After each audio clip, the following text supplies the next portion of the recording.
Right now you can see two pairs of headphones on my table. They are both very good and pretty inexpensive by audiophile standards.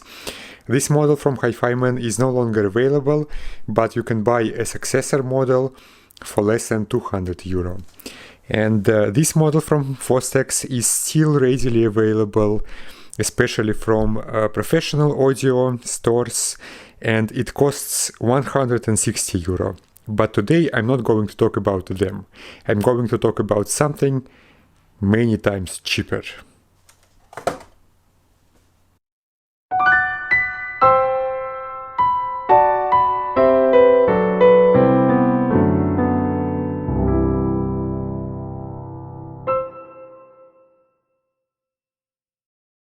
These headphones are Kos KSC75 and they cost about $20 on Amazon, which is pretty darn cheap if you ask me. They actually went up in price recently because I bought two pairs of these back in 2019 and I think they were about $15 a piece back then. And these are pretty good on their own, but they have several problems and you will need additional parts to solve these problems. So let me show you what these problems are. So the headphones are now out of their box and you can see them more clearly, and they don't have a traditional headband. Instead they have those clips that go behind your ears, and this is actually an issue because they just don't sit all that tightly against your ears, so you don't hear any low frequencies because they leak out. And the second issue is that those foam ear pads, they are thin and pretty scratchy, and my ears get all itchy after about 15 minutes of wearing them. Thankfully, both problems can be solved quite easily, and to solve them we will need additional parts. So one part is this headband from Parts Express, and we will also need those ear pads that are available on eBay. So I will start by removing the stock ear clips, and they can be removed very easily. You can just hold the ear cup in one hand and pull on the ear clip and it just comes off like so. And this is our left headphone. So similarly, I will now remove the ear clip from the right earphone.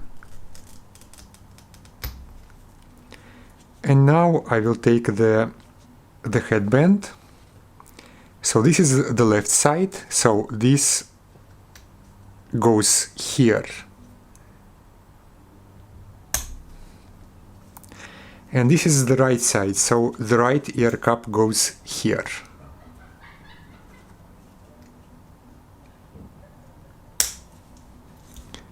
Like so. So now you have Kos KSC75s on a headband. The next step is replacing the ear pads. These ear pads come off very easily.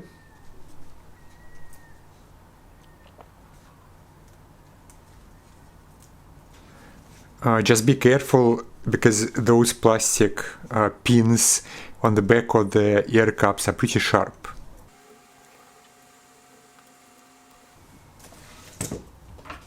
Now I will take my new ear pads and I will put them on.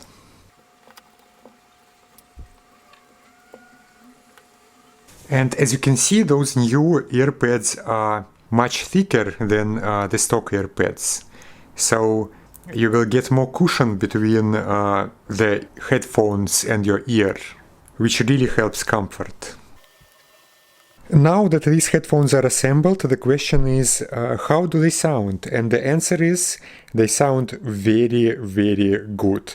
And by this I don't just mean that they sound good for a cheap pair of headphones. No, they genuinely have excellent sound. They are not at all embarrassed by those large HiFimans here.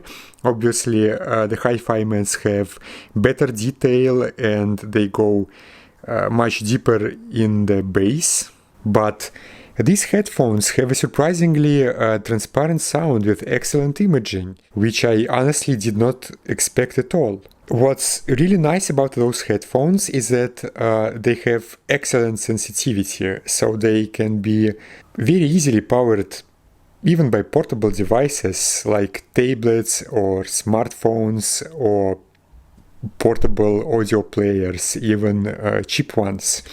And those are actually my favorite headphones for my laptop. I'm using them all the time when I'm on video calls, like on Zoom or Skype or something, because they're so light. They're extremely light, you just don't even feel that you are wearing them, which is more than I can say about these HiFiMans here. These are pretty comfortable for a large set of headphones, but you can feel them on your head, especially after about an hour or so. These headphones, they stay comfortable even after several hours. Unfortunately, these headphones have a weakness, and it is the cable, which is not all that durable, and it usually breaks right here where it enters the ear cup. So in my experience, these usually last for a couple of years before they break. So for the price of one pair of HiFiMans, you can just buy 10 pairs of these and use them for 20 years.